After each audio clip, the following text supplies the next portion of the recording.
आज press conference का जो विषय है,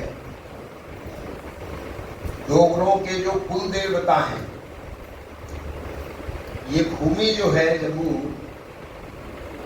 ये नागों की भूमि है। यहाँ प्रत्येक देवी देवता हमारे पूर्वज नागों के रूप में पूजे जाते हैं। इसलिए भगवान कृष्ण से जब नाग का युद्ध हुआ और उसमें भगवान कृष्ण से नाग हारे, तो उन्होंने पूछा हमको कहाँ जाना चाहिए। तो भगवान कृष्ण ने कहा कि तुम इस क्षेत्र में जाओ, वो नाग क्षेत्र है।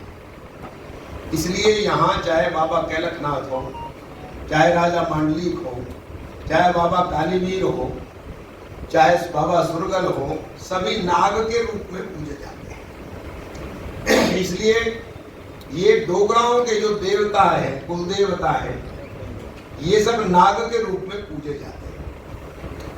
और इसलिए सारे जम्मू में, प्रोविंस में लगभग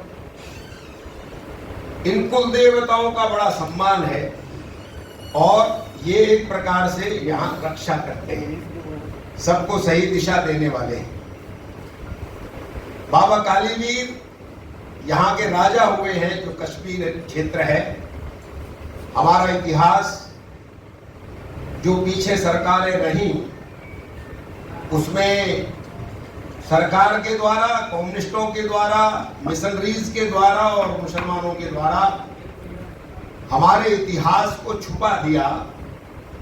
जम्मू कश्मीर का इतिहास ये वीरों का इतिहास है। यहाँ पर एक समय में ललितादित्य मुक्तापीठ, जो अनंतनाग में राजा थे, जिन्होंने मट्टन का मंदिर भी बनवाया था, उनकी राजधानी केरल के पहाड़ों तक थी, राज्य की सीमाएं, और उधर नागालैंड की सीमा तक थी। ऐसे प्रतापी राजा यहाँ हुए हैं।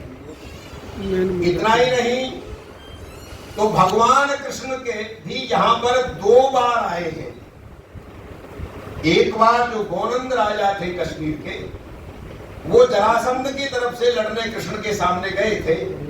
जब युद्ध में उनकी हार हो गई, उनकी मृत्यु हो गई, तो उनके 9 साल के बेटे को गद्दी पर बैठाने के लिए स्वयं भगवान कृष्ण यहाँ आए थे।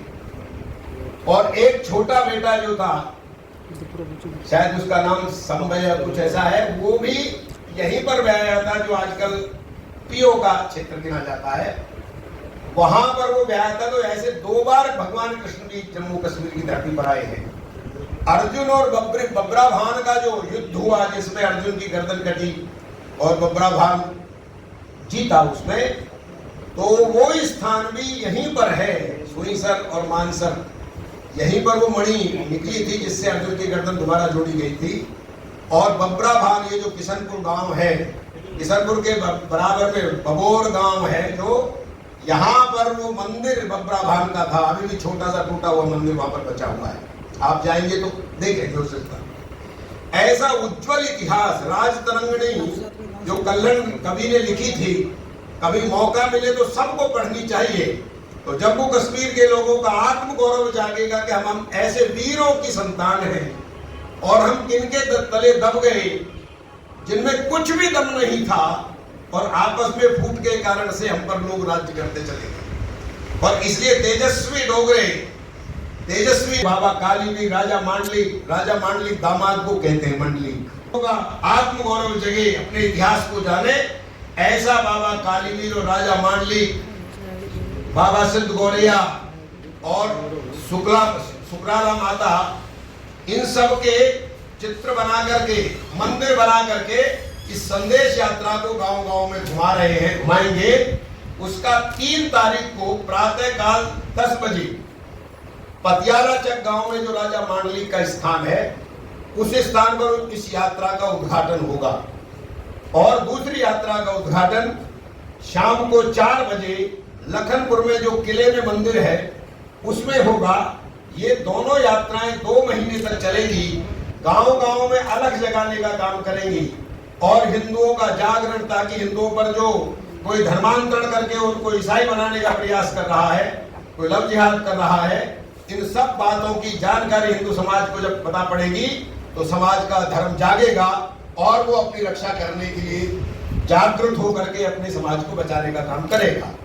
इसलिए आज की कॉन्फ्रेंस जिसमें ये दोनों यात्राओं का उद्घाटन होगा, इसकी जानकारी के लिए आज की कॉन्फ्रेंस की गई है। ये बात हम गांव-गांव में बताने वाले हैं।